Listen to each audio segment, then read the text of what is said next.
he was not appreciated for what he did as far as raising those kids like they were his own. Like women always say, you got to accept me and my kids and all that. And he did that. And at the end of the day, it was for nothing. The wife chose you, ish. The kids didn't. They don't have that loyalty. They just kids are opportunists. Let's be honest. Kids are opportunists.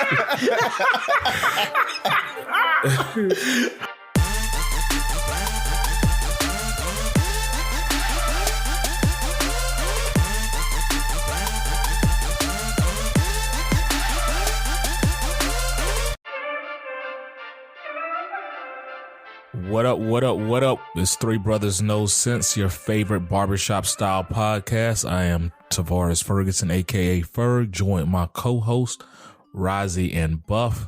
Fellas, tell them what's on your mind. It's graduation time for some places because in Marlin, Texas, they had 5 people eligible to graduate. So they had to push their entire graduation back because out of 33 students, 28 of them didn't meet the requirements for graduation. So my question to Marlin, Texas school system is, how did y'all not know leading up to graduation that 28 of your senior class out of your whole 33 person senior class? First of all, this got to be a small town to have a 33 person senior class. But either way it goes, how did you not know that 28 of your kids weren't eligible for graduation yet? Like, did y'all not send progress reports home and report cards and all of that? Because I know I checked. I checked when I was in high school. I checked for my kids. And so, I mean, I don't just blame the school, because the parents should know. Everybody should know that your kid not eligible to graduate. But obviously, Marlin, Texas, they didn't. So I just want to throw that out there that everybody didn't graduate. But shout out to the graduates. I want to say that Ariel, my niece, she graduated on Thursday. So proud of her. So proud of all the graduates. Love seeing all the pictures and everything. All the graduates that may be listening, parents of graduates, go on, be great. Take gap years if you need to. Go to college, get a trade, get a new job, join the military, whatever you guys are doing. Just know that Three Brothers No Sense are proud of you guys. And the other thing is, I want to shout out to... Oh, go ahead. So, my math guy. I mean, that's just horrible percentage. I mean, we're looking at a 15% graduation rate. Yeah. But then, who's the valedictorian? Oh, I don't know. I'm hoping the valedictorian was like all A's, but you might have had a 3.2 and being the val. Yeah. You know? Yeah. Top 5% of your class. I mean, it's just, I don't know. So, but the thing about it is the parents demand answers after Martin High School seniors found ineligible. Let's figure, I just want to read more about this because the population of the city or town is 5,500 people. Oh, good. Okay. Good news. After working, they were able to increase the graduation to 17 after 12 additional students worked to meet the requirements after the past several days.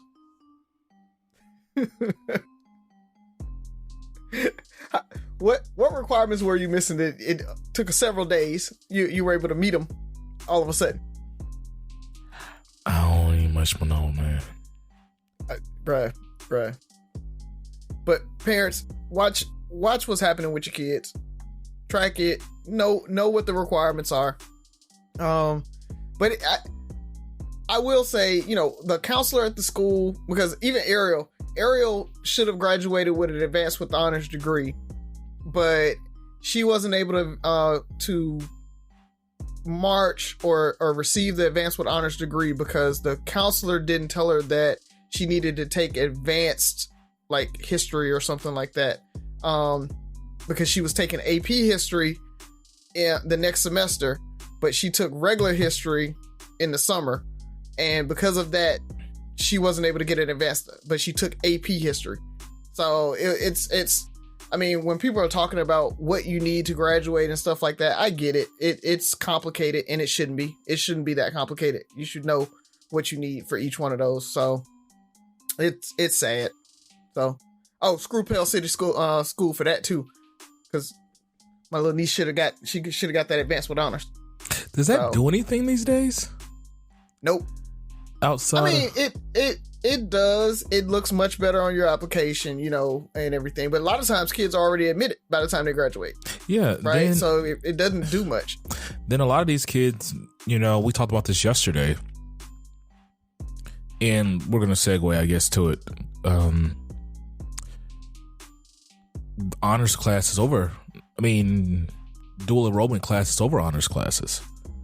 You know, if you have the chance to get an honors or advanced with honors diploma, which was all the rave in the 90s, rather than do dual enrollment, which way do you go? You know, your kid just have an honors or regular diploma and have 25, 30 credit hours and enter as a sophomore, or at least have a lot of their core classes second semester finished. Yeah, second semester freshman. Yeah.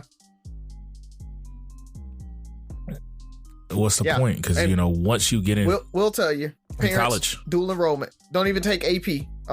Dual enrollment. If you have the choice, take dual enrollment because you automatically get the college credit. AP, you have to take a test to get the credit, and then the college has to accept it. If it's dual enrollment, you automatically get the credit, and it's accepted by 99% of schools. So it's much easier to get that college credit. Yeah, because I took AP classes and I did not take the AP exam. Right. I went on a cruise. So, and I mean, I just want to look at that because we had this conversation yesterday, Razi and myself, about we talk about the wealth gap a lot, but there's a new conversation that a lot of people aren't having enough, is the education gap. And as someone who mentors young men and looking at how competitive these schools and their accomplishments need to be to compete today, we can't afford to just let our kids be regular. You know, it's tough. You know, I was talking to Razi. There's kids in elementary school speaking dual languages, learning Mandarin, doing all these other things, getting to robotics clubs, all this stuff. And we can't just assume that our regular school system is going to do everything they need to do, and just taking regular classes or not putting them in anything to help excel or compete.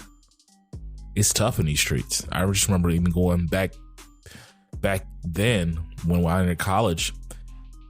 I think I did fairly well in high school, but when I met some of these kids who were coming from other cities or were enrolled in other programs, realizing the education gap or the opportunity gap with education that came with it and their experiences and stuff like that, it's huge. So people think about it. My bad. Continue, fellas. Oh, the only thing else I had, man, was shout out to my chapter brother John Varner for getting into a Twitter battle with Ice Cube. So he made the shade room and everything else XXL because he called out Ice Cube he said every 4 years Ice Cube comes around and tries to tell us to not vote Democrat and vote for Republicans or whatever. And then he kind of went off on what Republicans do. And Ice Cube saw it, tweeted back at him and said, "I never told anybody who to vote for, so stop with that clickbait stuff out your mouth." And people took that screenshot of the reply. And so all of a sudden, my homeboy became a troll and all this crazy stuff just because he tried to call him out on it. It was wild, man. So yeah, shout out to John V for calling him out. Lil Hulk Q on Instagram. So you guys can kind of follow him on that or in Twitter. And look at the little Twitter beef that he got going with Ice Cube.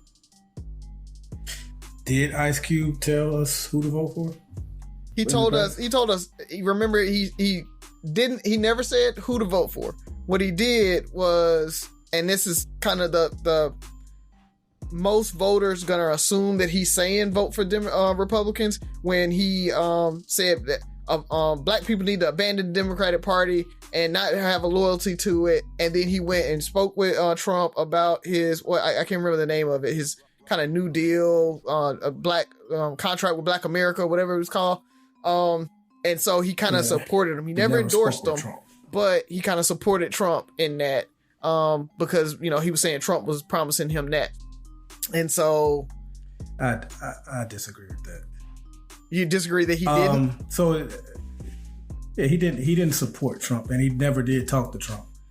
And that was kind of inaccurate to say he told us who to vote for. And we do need to stop being that so loyal to the Democratic Party. So, Razi, it sound like your chapter bro was trolling, bro. Yeah, he kind of got it wrong. But good for him that he went viral. I'm going to change the tone a little bit. Since we last recorded, we lost who I consider an icon in Tina Turner. And upon her death, one of our good listeners, by the way, he's also a co-worker of mine, but the homie Chaz Crawford made me think about this. He was like, you know, because I made the comment that she never really knew what true love was until she was like in her 70s or whatever.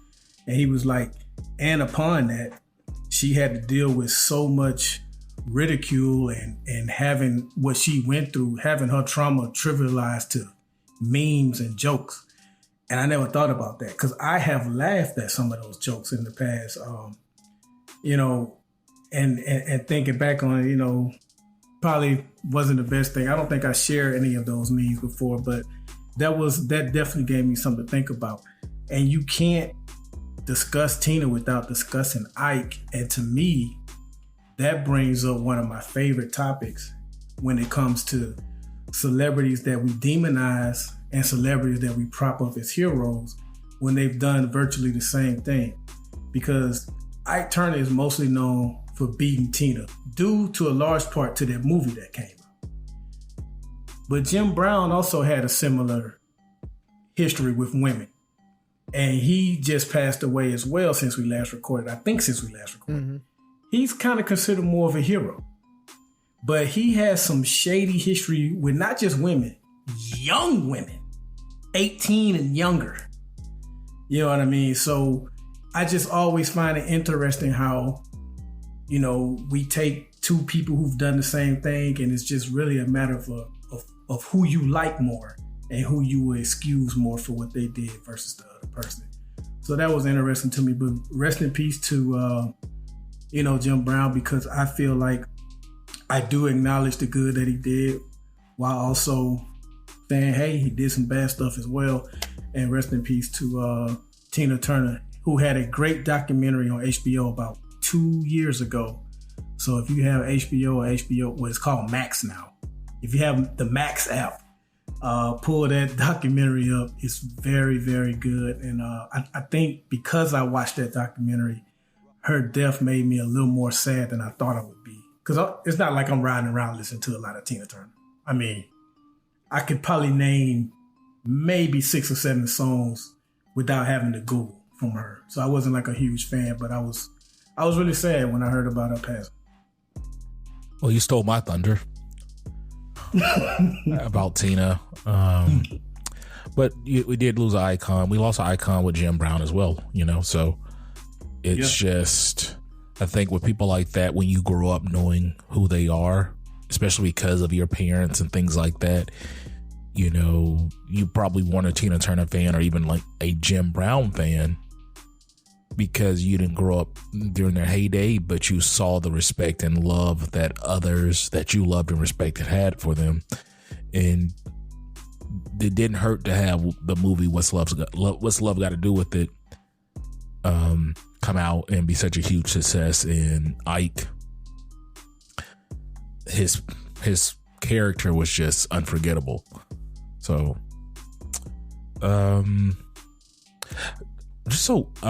flabbergasted. I didn't know Kanye was engaged now or remarried. Mm-hmm.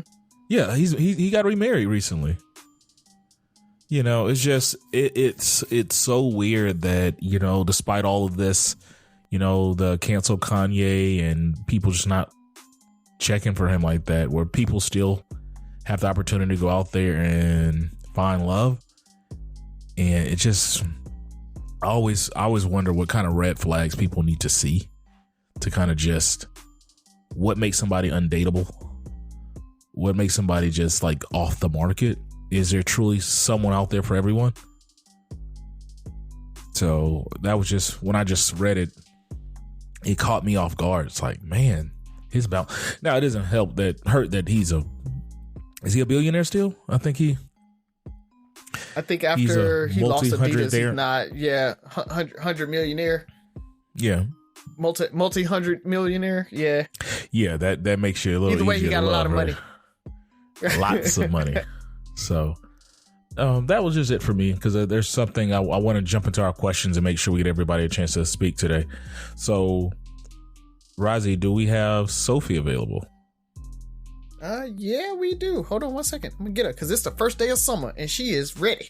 My dad works in B2B marketing. He came by my school for career day and said he was a big ROAS man. Then he told everyone how much he loved calculating his return on ad spend. My friends still laugh at me to this day. Not everyone gets B2B, but with LinkedIn, you'll be able to reach people who do. Get $100 credit on your next ad campaign. Go to linkedin.com/results to claim your credit. That's linkedin.com/results. Terms and conditions apply. LinkedIn, the place to be, to be. Building a portfolio with Fidelity Basket Portfolios is kind of like making a sandwich. It's as simple as picking your stocks and ETFs, sort of like your meats and other toppings, and managing it as one big, juicy investment. Now that's pretty good. Learn more at fidelity.com/baskets. Investing involves risk, including risk of loss. Fidelity Brokerage Services, LLC. Member NYSE SIPC. Hello. Greetings, Salutations. Sophia. Get salutations. Happy summer to you. Yeah, school ended yesterday. Yes. How was We're it? going to Orlando tomorrow. Orlando? Yeah. Yeah. What's going on in Orlando? I don't know. What are we doing in Orlando? SeaWorld. SeaWorld. Universal Studios. And Universal Studios, yeah. That's You what didn't we're invite me to SeaWorld or Universal Studios. doing. I didn't even know what we were doing. Okay. So are you gonna are you a Harry Potter fan? I've never seen it. You never seen it? I know what it is. Yeah, you're not gonna enjoy the Harry Potter world like you should if you're a Harry Potter fan. You're driving, you can watch You a may lot. enjoy the You ride, can watch a though. lot of Harry Potter in the car on the way there. Yeah, I that's what definitely you should. could. Yeah, you should Yeah. do that. You can watch it on Max, by the way. They need to endorse us at this point. I know, right? Give us a sponsorship. We're gonna watch a whole bunch of Harry Potter, and we're leaving at like midnight, so I'm gonna have like that entire day too to watch Harry Potter. Telling all our business. What? Telling Well, all the the show listeners all our dropped. business. The show won't drop Believe until it. after y'all go. Yeah, that's Huh? true. Yeah. Yeah, the insurgents. We got OPSEC. We can't tell people where we're going until we get back. It is. How you do it? All righty. So Sophie, do you have a good summer joke for us? Kick off the summer, right? It's not a summer joke, but it's definitely still a joke. Okay. I wanted to raise the stakes, so I told a new joke. I thought it wasn't good, but my dad told me it was well done. That was cute. That was cute. That was cute. I like it. Yeah. We made that one up. We didn't even find it. Really? Yeah, That's crazy. that's crazy. That's crazy. We still heard. That's crazy. All right, bye, baby. Bye-bye, everyone. All right. Well, Welcome back to Three Brothers No Sense, your favorite barbershop style podcast. We're up to the question time. And you know what that means? When you hear the questions, we hear the questions. So let's go ahead and jump into it. And I'm gonna go ahead and start since we already started talking about it. So Z and I broke the news to her about Tina Turner. And of course, like you said, Byron, she brought up Ike, you know, and we just went on this whole tangent about how bad of a person he seemed to be. And I talked about, you know, some of the interviews he had where I'm not even saying defended himself from how he treated her, but you could tell that he almost didn't see any wrong. Like, he rationalized it, right? Yeah. It was almost comical how he defended himself. And so that's exactly what we said. So it led to the conversation about, when you think about it, and not by disclaimer, at no point am I trying to justify his actions or to take up for him. But I also think about, we're looking at it from the norms from the 90s when the movie first came out to today. Right? Mm-hmm. When you look at Ike back then, Ike still was a bad person, but he probably wasn't categorized as bad as we see him now because of societal norms. You know, I think there was a lot of volatile relationships. Like DB was not really a thing like that. You know, I remember hearing the generation before us, and maybe even the generation before that, you know, there was this, well, if you gotta hit her, you know, if he ain't hitting you, he ain't love you. Like, it was this almost persona of, this is how people operated. And it made me think about what other people, or how much do societal norms play into how we judge people versus when the things were going on versus today. So you even mentioned, and it's funny because he played the character, you mentioned, oh my God, Lawrence Fishburne admitted he was in abusive relationships. Like, yeah. You think about, you talked about Jim Brown. These things were mildly accepted back then. You know, now on a scale of 1 to 10, back then he might have been a 6 on the asshole list, and by today's standard, he's a 12. How big of a play do you think that plays into the way we look at things? And what are the societal norms that we deal with today that are going to be, that we might even engage in, that might be extremely frowned upon in the very near future? Does that make sense? Yeah, I think I missed some of the first. So, like, how big of a play is, like, is Ike as bad as we think he is? Because that's a great question. You know, back then he was Ike. You know, let's say, I don't know the norm, but maybe 6, 7 out of 10 men were beating their women. I think that's probably the norm, and maybe out of that, he might have been one of the worst out of that 6 or 7, but he still was. You know, it wasn't as bad. Like, he started beating Tina, people just kind of like, oh, here go Ike. They got up and walked out because that's what people were doing, you know. So I think it's important to look at the entirety of when you talk about Ike Turner specifically, a man who, you know, saw his father get beat down because he slept with a white woman, a man who at age 6 was molested by a grown woman, and by the time he was 12, I think he'd had like at least 3 different encounters sexually with grown women. So he was literally raped as a kid, which still is kind of normal, right? Exactly. And so you growing up at that time, he wound up doing drugs and stuff like that. And so, like you said at the beginning of your question, it's not justifying it, but I think it's important to look at all that and what drives a person to do something like that. He didn't do himself any favors when he tried to defend himself on his actions. But when you ask, was he as bad as some of that stuff in the movie didn't even happen? Like, it's a movie. They're trying to they're trying to get asses and seats. They're trying to entertain you. And even by Tina's own acknowledgement, some of that stuff wasn't true. But enough of it was true to label him a bad person. And I think he definitely did a lot of bad things. Was he a bad person? That's not for me to say. But did he do bad things? Yeah. He put his hands on his wife multiple times.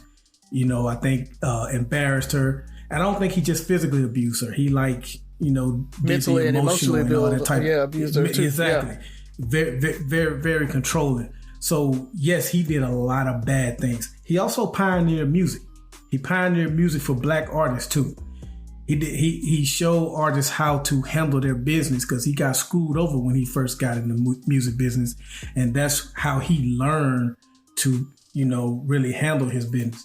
So specifically with him, it's not for me to say if he was a bad person, but he did some very, very bad things. The second part of your question, what are some things going on that we will look at in the future and be like, man, it's pretty bad? I think we're kind of seeing it now.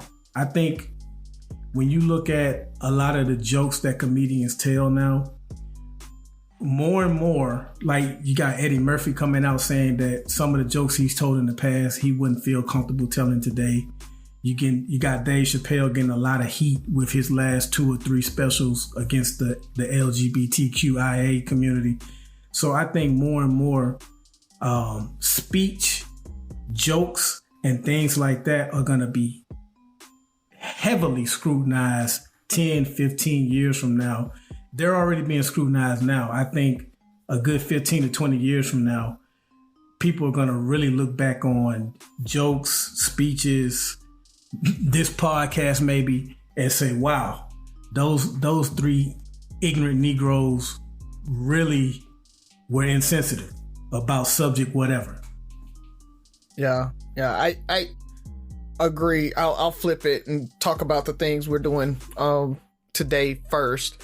I think the biggest one, we talk about DVs and how men hitting their wives and everything was semi-acceptable, back then, and it's, got out of favor and everything like that. I think that's going to happen for people beating their children. That's still socially acceptable, and that's still a norm that today, right? People say, "Oh, I can be."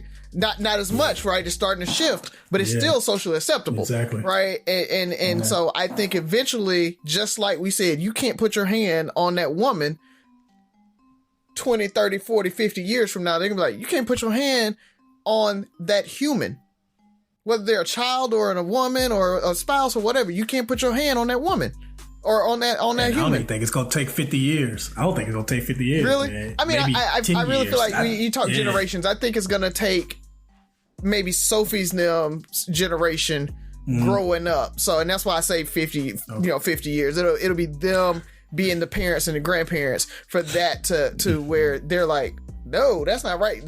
My parents didn't beat me. Why are you beating that child? And it's gonna get to a point where everybody is like, no, that's not right.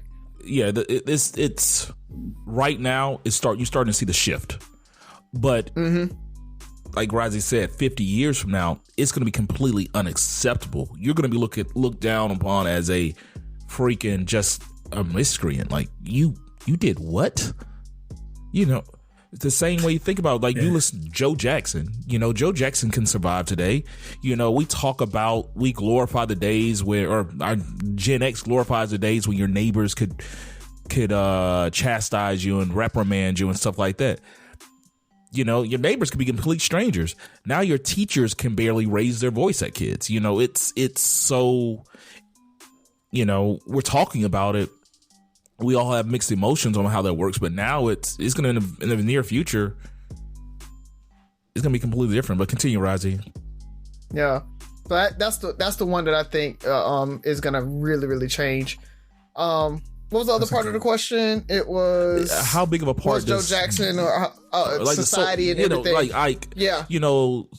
Societal. Should we look at societal norms more so when we're looking at people versus? I definitely think so. Yeah. I mean, we talk about it a lot, right? We talk about how when Bill Cosby was putting quaaludes and stuff like that. Like, that was kind of the culture back then. It was wrong. We know it was wrong. It was wrong then too. But you know, in those circles, when you talk about the Bunny Ranch and the Playboy Mansion and you know, those types of places and we with those movie stars, that was kind of the thing that happened. And so, you know, it's not excusing it, but understanding it, right? Like, and I think that's the same thing we're talking about with Ike. It's like, I'm not excusing what he did. It was definitely bad, but I understand how he thought it's not a big deal, right? So go ahead. I was gonna say, so I kind of left that part of my answer out as far as the whole societal norm. I think for societal norms, we always know that it's wrong. Like, even in the 60s, 50s, you can go back even further than that. We knew that hitting your woman was wrong. I just think that the consequences ramp up for it. Like, people knew slavery was wrong. People knew slavery was wrong, but nobody did anything about it. Right. You know, but people knew that it was wrong. So even in Ike's time, he knew it was wrong to hit. That's why most of his beatings occurred behind, like, if you talk to a lot of his band members and stuff, they will tell you they never saw him hit her because he always did it behind doors. So he knew it was wrong. I think the difference is the consequences change. So I can't co-sign with the whole, well, that's how society was, because you knew it was wrong. You just knew you could get away with it more than you can now. Okay, agreed. But I'll kind of meet you guys and take it how you want. Society knows what's right and wrong now, but it's easy to go with the masses. You know, we all know what we're supposed to do. Most of us just don't do it. Just take it away from just, it's like we all know how we're supposed to eat. We know we're supposed to work out so many times. You know, people do what the heck they want to do because, you know, that's why America's like so overweight. You know, we don't eat healthy. We don't work out. But societal norms, you know, slavery was wrong, but how wrong was it at that time?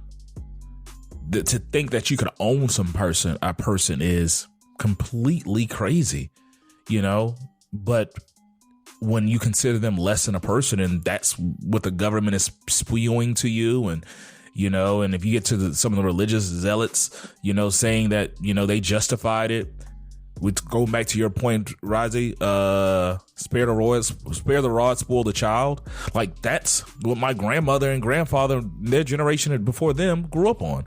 The Bible told them to knock their kids out. But we love those people. You know, we love the grandmothers. We love these people. The granddad that came home, gave them grandmama the check, and had a whole other family on the side of town. That was normal. Like, a lot of these things were normal, accepted, and that's just, you know, grandma wasn't complaining too much because that's kind of how things were going. Was granddad right? No, but he was there. He came home every night. They never missed a meal. And I look at all that in the same bucket. Now, I'm not comparing, well, infidelity, having another family with DV, but I think you look at people just follow the crowd. I know, I have a huge family. I know that people were in abusive relationships, but they loved each other. It's easy to be so self-righteous and to judge people, but we very soon, not even very soon, now, I think that's, let's be realistic. When you have more progressive people telling us the things we grew up doing or believing were wrong or are wrong, we raise hell. Mm-hmm. You know, how you gonna tell me what being a man is? You know, this is how men are supposed to act. This hyper masculine, toxic male ego thing was how men were supposed to be. And real men put their woman in place. They keep their woman in check. She know not to mouth off on me. I'm the breadwinner. I do all this stuff. So those were the norms. And not excusing Ike, but it's almost a lot of times people are victims of the time period, even though he was on the worst side of the time. Like, you know, if the average guy was a 5, you're an 8, you know, like, you know, But it's by today's norms. I think for me, the way the kids was one thing. I think something I see a lot now because it's affecting the youth more than I think anybody is pronouns. There's going to be an argument very soon on why people were so against just respecting people's pronouns. Like maybe our kids are like, why do we even have pronouns? Why don't we just say they and we just it's a single pronoun? See, why do you have face. to make it The male? thing about it is, you know, and at the end of the day, there's going to be arguments like, what's the difference, or what's the importance of identifying this person as a male or female? Does it change their ability? Like, it's just Byron is Byron. Byron is still going to be Byron, whether you call him he, she, or they. Does that change anything about who he is? And so I know the fact that I said who he is, but our grandkids are probably like, why was this a debate? Like, how, like, yeah, my granddad used to get all bent out of shape out of that and stuff like that. And that's going to be huge because for them, it's something so simple. I think those things, or I think just accepting people's identity is going to be the next big push because we still want to define who and what we think people are. But Ike sucked. I'm not condoning it, but at the end of the day, he sucks because we're looking at him from our 2023. We respect women and we're anti-DV glasses. We're sitting on high, But once again, we are probably going to be the Ikes of somebody's conversation at some point.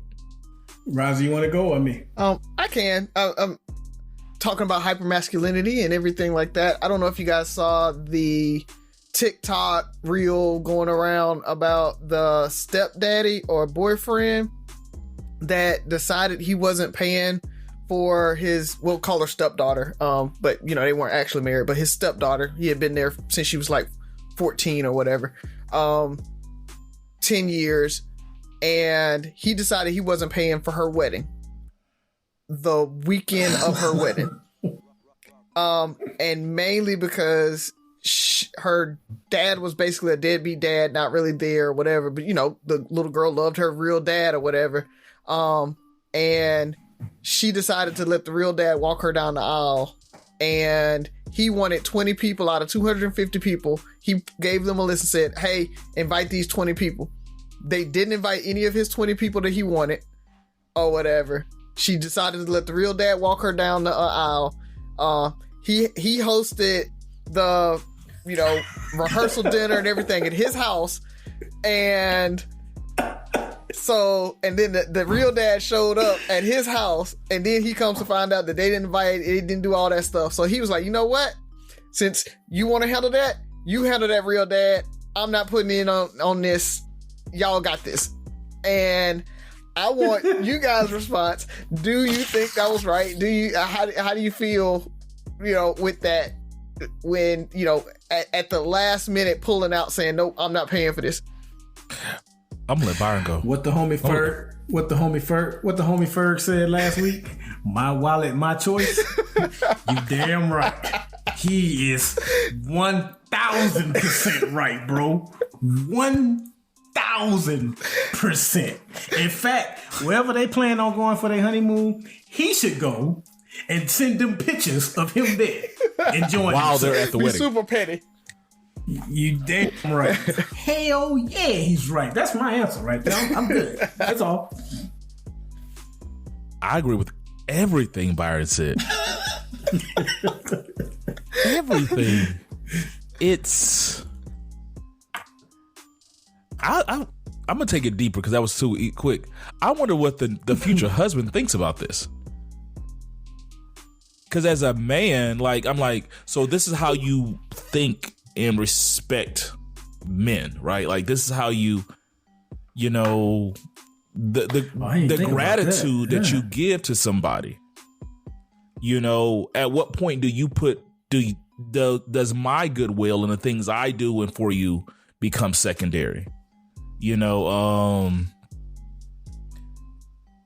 And hell, like, did you even ask your dad or whatever?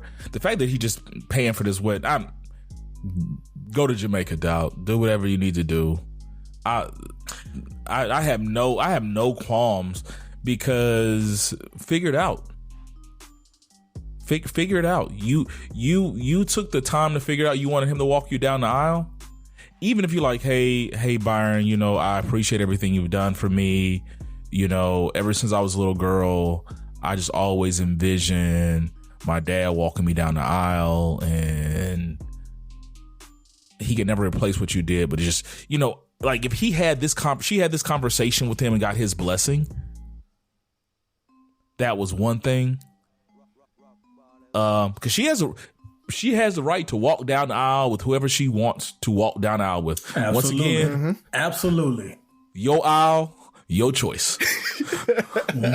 But absolutely, at the same time, I can never tell somebody what they will or will not do, but I can definitely tell you how I'm going to react in certain situations to it. Because I can never, like, you know, I can't say you won't do something, but I'll tell you how I'm going to respond. And how I'm going to respond is all types of petty. And that's not even petty. That's just, you know what? I'm going to remove myself from the situation. Exactly. That's a y'all got it right there. Y'all got it. You like it. I love it. Yeah. Like, I like you said, I'm nice almost guy. okay with her. No. I'm almost okay with her saying, you know, hey, I want my dad to walk me down the aisle, my real dad, natural dad, blah, blah, blah, blah, blah. You know, we're strange. He wasn't there, but, you know, I know he loves me, blah, blah, blah, blah. But those 20 people is really what got me. Like, that's the part that I was like, True. I'm paying for this motherfucker. I haven't even got to. And I can't get 20 people on this list. 10% of all the people I want. And you got to think, the people he's asking isn't like, hey, I want my homeboy. It's hey, Haley's getting married, and I tell Haley I want Ferg and Byron to come. You've known them forever. Like, last 10 years, they've been coming by the house. We've been hanging out, laughing, joking, that type of thing. Like, these are my homeboys that, you know, want to be there, or that know you, my family members that want to be there, and you didn't put them and invite them. Like, hell, if Haley told me I couldn't invite y'all to her wedding, I might not pay for her wedding. Like, my natural daughter. Let alone my stepdaughter. Yeah, I forgot to make it that far. Because it's just like, when it's my money, it's just, I feel like it's completely disrespectful. But the 20 people, that's the least you can give me. Like, the least you can do is like, did you want to invite anybody else? Like 20, 25, like, you know, because then they compromise, like, well, if some people don't come, then if some people don't RSVP, then you can start them. You can invite Buff and Razi. Oh man, that's just so crazy. Back to your pettiness, Buff. What I would do is take those 20 people the day of the wedding, and we about to go to Steak 48. 20 people at Steak 48, I guarantee is cheaper than a 200-man wedding. Listen, she was doing good by him even offering to pay for the wedding, because the more and more people I talk to, they are not following that tradition of the father of the bride paying for the wedding. Most of these couples now that are getting married are paying for their wedding themselves. Yeah. So the fact that he was willing to do that speaks volumes. So I don't think it's petty either. I actually think it's the right thing to do. But if you want to call it petty, I won't take offense to that. Yeah. And I've seen, my homie Ferg said his wallet, his choice. Yeah. I've seen where daughters or women have their stepdad and their real dad walking down the aisle together. Like, I've seen that a couple times too, where I want. That's both what of I was them. thinking about too. Like, could that be done? Yeah. Like, it could have been something, but again, it goes back to, they didn't respect him like that. They didn't respect him as that father figure. Like, I really feel like he was looked at as an ATM in that relationship, and that's what he said. He's like, I feel like I'm an ATM, and I'm cutting it off. I'm not doing it. And so I ain't want to bring this up. Listen. What the hell did the mother say? Bro. And listen, you know, but back in Lil Wayne's prime, before he would get ready to spit a hot verse, he would say, I'm going in, and I'm gonna just say this: This is one of the pitfalls that Kevin Samuels used to talk about. being a stepdad, and they being unappreciative than a motherfucker. And I know like I saw it real time. I know a real situation like that with two coworkers. They were married. I know a real situation where he came into the picture, pretty much raised those kids, and at the end of the day, they still deferred to their didn't do shit biological father.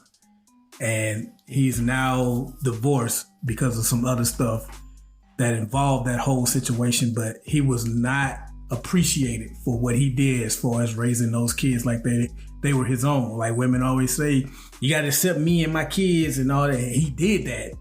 And at the end of the day, it was good enough. The wife chose you, ish. The kids didn't. They don't have that loyalty. They just kids are opportunists. Let's be honest. They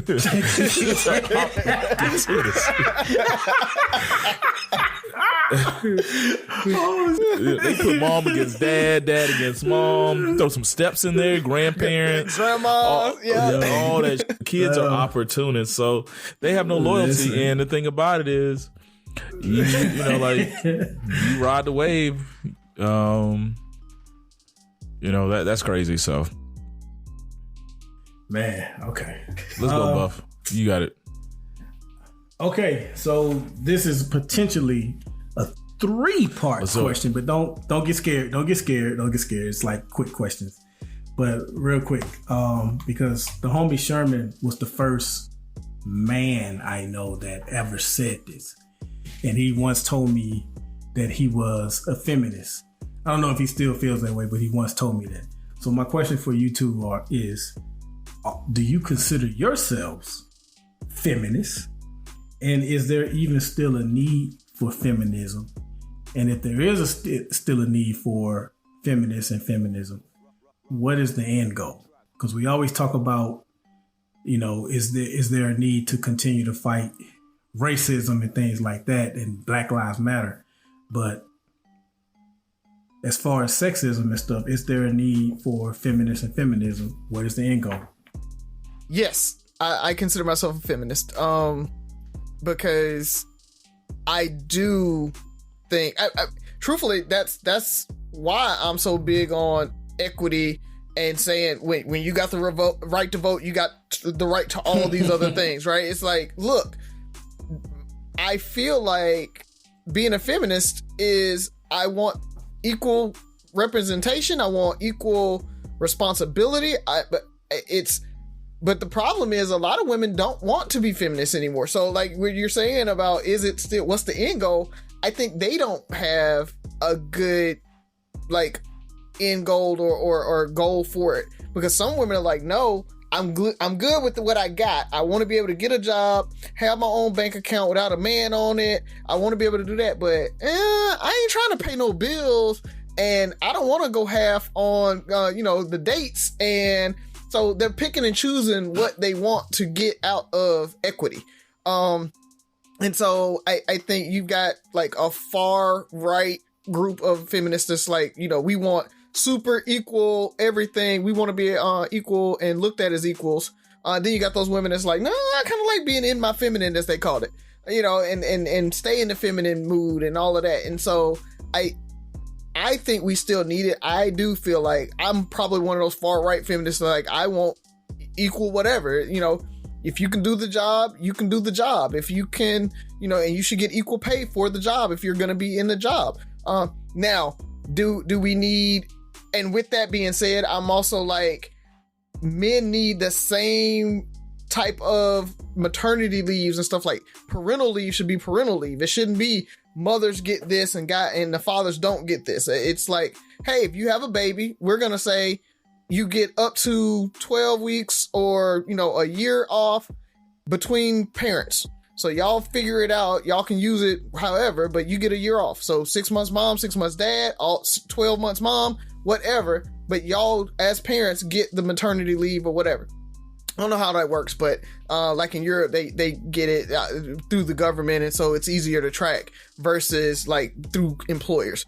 But, you know, something like that. But I feel like we should have equal protections and equal rights and equal support based on whatever's happening, not based on the sex. So I'm hyper feminist.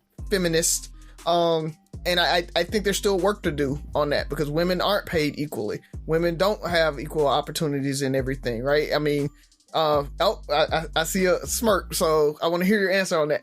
But I think that's the end goal is it's fluid. That we don't know what that is right now. So, Bert. Yeah, I'm definitely a feminist, but I'm the type feminist that other feminists probably don't like. So I'm like you, Razi. I want complete equality, but at the same time, similar to racism, I feel like there has to be a plan to make up for the gap. So equity, right? Yeah. So I need to figure out, or not we need to figure out what programs can we put in place to help women get to that place where there is true equality. If it's so almost reparations for feminism, for women. So if it's wealth, if it's, you know, like things that can help them be more financially independent in the long run, it's like if divorce happens, whatever those things, protections for them that men might have, whatever those things are, we need to figure them out. You know, if the government needs to pay, like, look, you know, next 2 generations of women don't pay tax, whatever it is, I don't know what it is, but it needs to be something to say, like, I just want y'all to know what we're moving towards. Because in 2047, all this shit is over. Like, you know, it's, you get divorced, you take what you came with, ain't no need for no prenup. It's, you know, here it is. You know, this is what it is.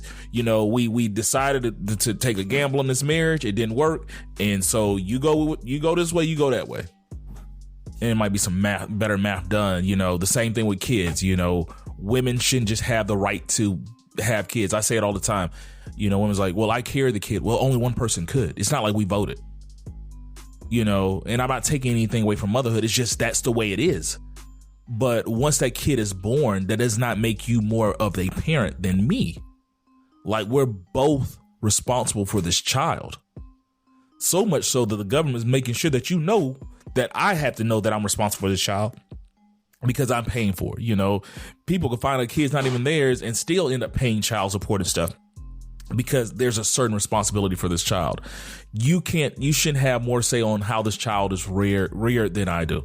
We talked about that last week when we were talking about the abortion thing where, you know, one person gets to make more decisions. It should be equitable across the board when it comes to how these things go. And we need to work to acknowledge that, work towards getting it. There's male privilege. So we have to try to get away from some of those things that men have the privileges of and make it more equitable. And so, you know, we don't have to fight this anymore. You know, no races, or, you know, we got to admit it. There are certain privileges to being men that if we want equality or equity, we have to get rid of them. I don't know what those things are, but it has to happen because I want no excuses. I just want to look, 50-50 shouldn't even be a question, you know, like, or it's, you know, it might be, okay, I make 70% more than you, so it's 70-30, but it's not. Yeah, it's not automatic. What used to be the thing? My money is her money and her money is her money. Yeah. Or my money's our money. That's what it was. Yeah. My money's our money and her money's her money. Yeah. So, yeah. What's yours is mine, what's mine is mine. You know? So for the first part of my question, am I a feminist? It depends. It depends on your definition. If your definition of a feminist is fighting for equal opportunity, yes, I am a feminist. If your definition is equal outcome and results, no, absolutely not. I pushed back. I made the face when Razi said, you know, women are still not paid equally. I mean, the way they do the gender wage gap, they are paid equally. the gender wage gap is taken upon all the jobs that men work, all the jobs that women work, add them all up, get the average, men make more. Men make more because they do more dangerous jobs. So that's one of the reasons why men get paid more. The other reason is a lot of women opt out of working. They choose motherhood over working or working a lot less. So, and they're accounted in this whole gender wage gap as far as how they work less compared to a man that's working full time and overtime and things like that. And studies show that women are more agreeable. So for those handful of jobs where you can negotiate your salary, jobs tell a woman, hey, we want to bring you in, you can make this. A lot of times they agree to it. Studies show that they're more agreeable. So there is no gender wage gap as it's defined. As far as is there still a need for feminism? I mean, yes, men still look at women as objects, still look at them as someone they can take advantage of. So there always need to be an advocacy to fight for them on their behalf. The end goal should be, there really is no end goal. I think they're always going to have to fight against that because I think males in nature just, they're always gonna, a certain segment of males are always gonna look at women that way. You're always gonna need to fight and push back against that. So I'm not sure there is an end goal. I think there will always be a need to push back against that and make sure that women are treated fairly, that they are believed when they're sexually harassed at a job and things like that. So I'm not sure there is an end goal, but so there will always be a need for feminism. There is no end goal. Am I a feminist? It depends on what your definition is. So, Razi, you might be able to help me with this. The wage gap, I agree with part of what you're saying, even the agreeable parts. Because I used to work for ADP, and this was one thing that we used to, because, ADP pays more Americans than any other company in the world. And that was one of the things they were talking about was equality in pay. That was a big thing circa 2000, probably 16, 17. And one of the reasons was similar to what you were saying, but that comes from opportunity. It comes from the fact, like, where same thing that happened with racists, like this job, the starting pay is $70,000 to $90,000. We're so used to not having that we take the 70, where Razi automatically comes in. It's not like I'm just agreeable. It's just like I don't have options. I haven't had options. When you know that you're worth 90, it's rather than like, okay, we're gonna bring these people in at 80,000 or 90,000, because there was people that I found out a lot of times they were making 10,000 more, 15,000 more than me, just because I was just happy. I'm happy to be here, because I didn't see opportunity like that. A lot of these women are first time in the workplace, first time in some of these leadership positions, and so they're more agreeable. Where it was maybe a couple of years ago where Razi, we talked about affirmative action, but also, what is it called? Imposter syndrome. Oh, okay. Imposter syndrome, where people are just like, I'll take it because it's an opportunity. Where at one point, Razi's like, just come in with the ego of a mediocre white man and you'll be okay. Like, these people aren't scared of asking for money. And that's taught. It's taught. We just started in our little group talking about pay, right? But we don't, most black people don't tell the people what they make. And probably the last 6 or 7 years is when I learned how to negotiate my pay myself. So I see that as some of the same issues that minorities, because women are minorities in a lot of these workplaces, especially in certain positions, we're not taught these things. We're not taught to negotiate. We're not taught to ask for the sky. Maybe you ask for 90, they'll give you 85 when they offer you 70. My last 3 jobs was the first time I've ever asked for more and got more. Yeah. So I'm gonna push back against your pushback. There aren't a lot of jobs that even allow you to really negotiate your salary.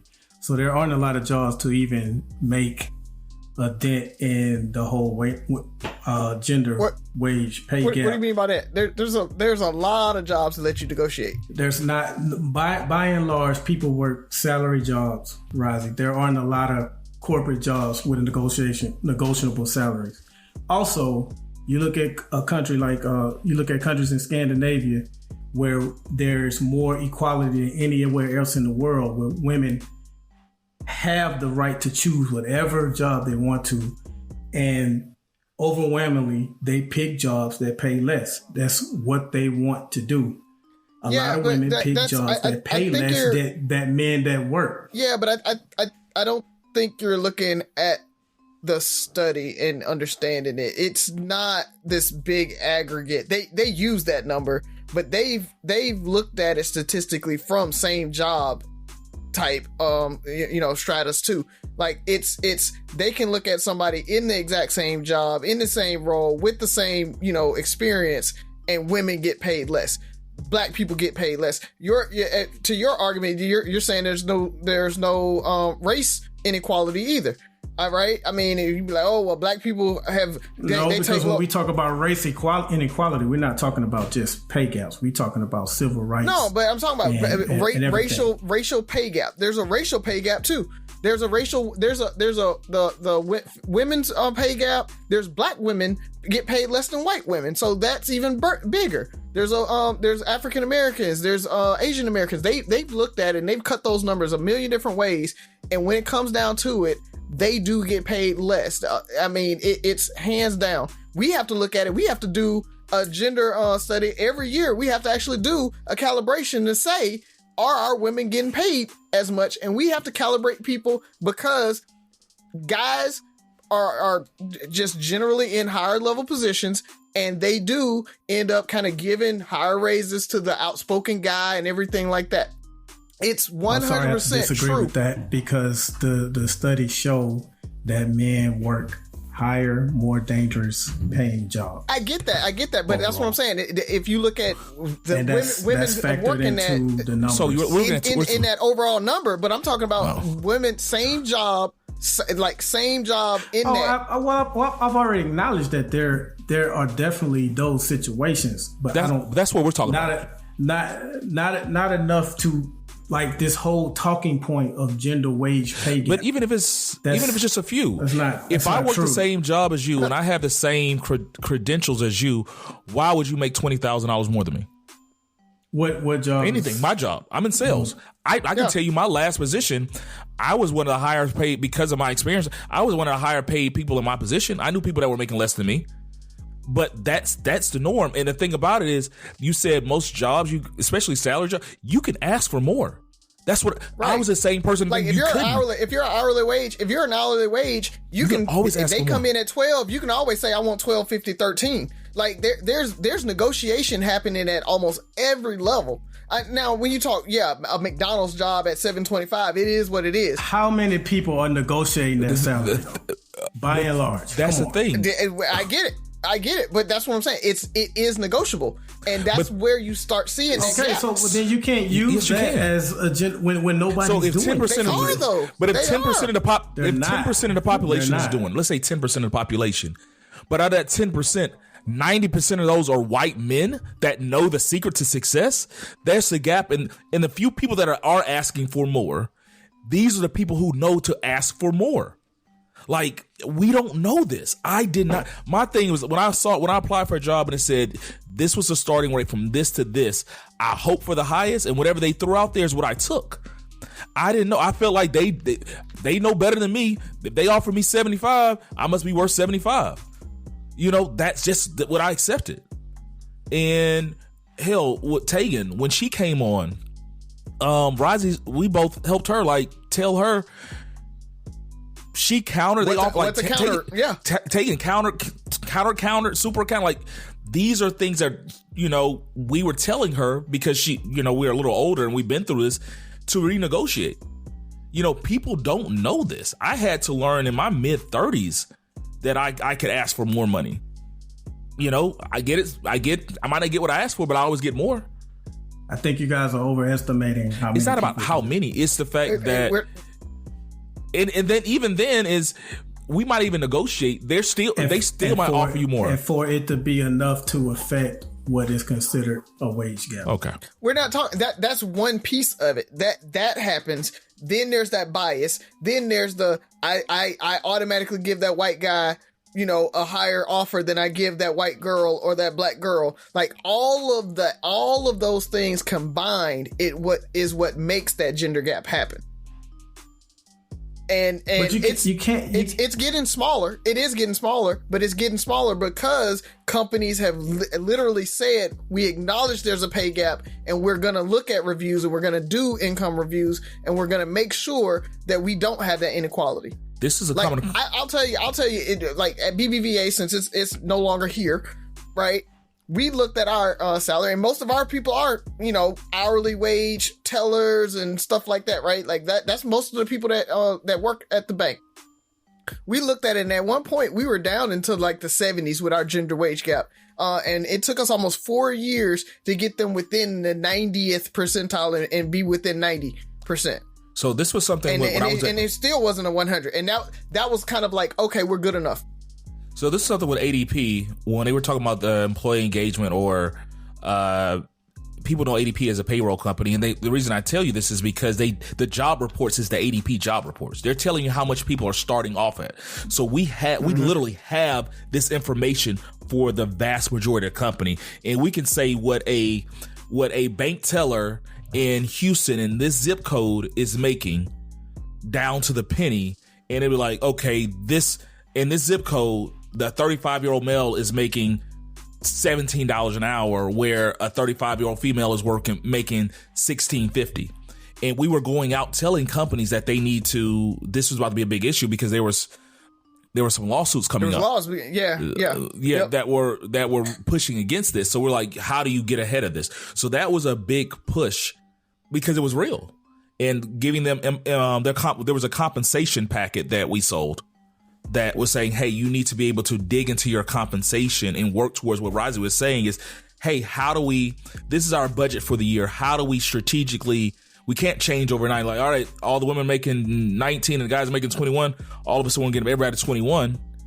How do you adjust that accordingly over time because now if you get all the ladies 21, now Byron's mad that, all of them got raises. Even Haley got a $2 raise. He won a $2 raise. I think my variables occur more than you guys' variables, but we're talking in circles now. So I just work for a company that did this for a living. I looked at studies. I mean, your company doesn't control the entire world, so they pay more people than any other company in the world outside of the U.S. government. Just saying. There are countries that literally have it this way, and the women choose lower paying jobs. But again, we're not talking about the same thing. So, all right. I think with that being said, yeah, love it. With that being said, let's go ahead and close it out. So good, so good, so good. Get ready, because it's time to save at your Nordstrom Rack store. Now through February 23rd, take an extra 40% off red tag clearance boots, jackets, and sweaters. We're talking the best cold weather styles from Vince, Cole Haan, Sam Edelman, and more. All on sale for even less. All sales final. You never know what you'll find, but you know it's gonna be so good. Great brands, great prices. That's why you rack. Every cup of Nespresso coffee is an invitation to transform your morning routine into a ritual you can treasure each and every day. Using the Virtuo Pop, a simple touch of the button freshly brews bold aromas and a rich, velvety crema layer for delicious cafe-quality coffee at home. Whether you enjoy your coffee hot or over ice, every sip, every morning is unforgettable. Nothing tastes like Nespresso coffee. Visit Nespresso.com or our app to explore our full range of easy-to-use machines and coffees not found anywhere else. Go ahead, Razi. The only thing I got, man, is thoughts and prayers once again to the 11-year-old kid that called 911 because one of his siblings' dads came to the house and was kind of getting big with his mom. Called 911. Cop walks in and shoots him in the chest. 11 years old. Yeah. So luckily he survived. Got out it, but his mom says that he got shot and he was laying there bleeding out, saying, "What did I do? What did I do wrong?"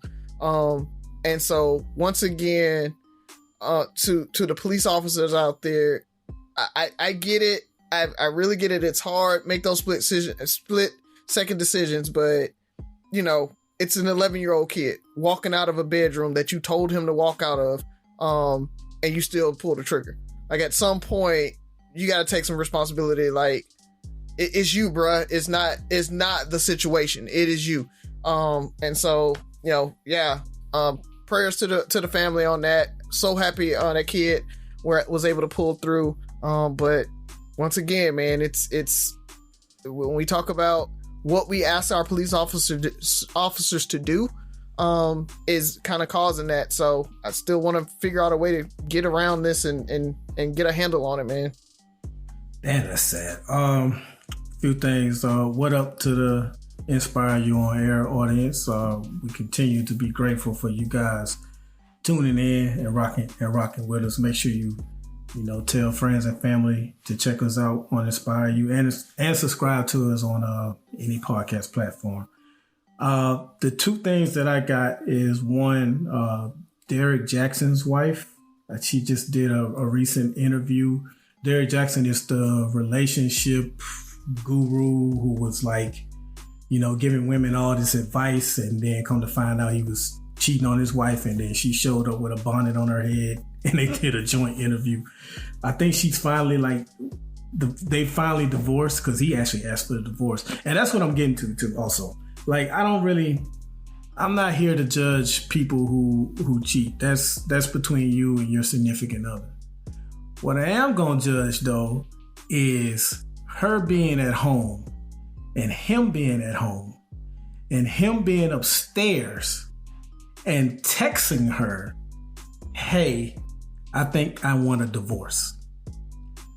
Dog, you already in my eyes, but you super for that one, big dog. Like, and this is who women looked up to and held on to their every word to. This dude asked for a divorce via text, not while he was out of town, not while he was like overseas or something, in the house upstairs. So I just thought that was made. And also, we talked about how Bud Light embraced LGBTQIA. Well, the pushback won. They wound up losing around, I think, $16 billion worth of their stock or something like that. So they have now backpedaled and taken those flags off of their beers. And Anheuser-Busch had to buy back a lot of their Bud Lights because people were boycotting. And also Target, same thing. People were complaining about them having, gay pride, products out. And so now Target has changed course and taken them off the shelves or whatever like that. So as for now, the anti-gay crowd have two victories under their belt because Anheuser-Busch and Target both caved. Yeah, I will say though, Target went a little bit overboard. Like I saw some of the clothes were like tuck friendly clothes for like toddlers and stuff like that. It was like this weird, a 4-year-old transgender type thing. I'm like, whoa. I don't know if we need that. So yeah, I might have agreed with the anti-gay crowd a little bit on that one. I'm gonna cut that out though. Oh no, you leave that in, sir. You leave that in. I'm gonna get smoked for my gender wage gap. You get smoked for that. What you got, Ferg? Oh, I don't know, man. It's a crazy world. I mean, the fact that this is even a topic, but not much. Just hoping to get back to some kind of normalcy. Started a new job this week. School is out. The family's enjoying themselves. So hopefully get a lot of family time. And once again, I tell people to take care as we come to the end of Mental Health Awareness Month. I tell people to take care of themselves. I think I shared this with the listeners before. For the month of April, the entire month of April, I took FMLA. And just because I needed it. I needed to take care of my mental health. And it wasn't it wasn't what I guess most people would think you would just need to take the FMLA for, because, you know, for most people, you almost have to be on your deathbed or just going completely crazy to do that. And I'm saying this because I want you guys to realize that most of your jobs offer it, and take it if you need it. Especially if you're seeing a therapist and stuff like that, take it. You know, if you had surgery and you needed to take off for a couple of weeks, you would. If you had any other injury or you had any other thing going on, you would. I advise it was well needed. I didn't even know what to do with my time. You know, for the first part, I felt guilty for taking it off, just because it wasn't one of those typical things that we take leave for. But I had to work on self-care and self-worth, as far as my mental health is worth it. And so I'm a living testimony when it comes to that. If your company offers it and you need it, take it. You don't have to take a month off. Take a couple of weeks off. Don't use your vacation time, especially if you're seeing a therapist. If it's bad, just like, I need time. The company can't call you. They won't reach out. None of that stuff. And just document it. You need it. I've seen and heard so many people right now talk about they're having a tough time and they're trying to deal with work and family and all this stuff. You can't do anything with your family, but you can do something about work. So you're worth it. Take that time you need, especially if you have it. With that being said, Three Brothers No Sense, your favorite barbershop style podcast. 6 rules of podcast: listen, like, share, subscribe, comment, and most importantly, listen again. Talk to you next week.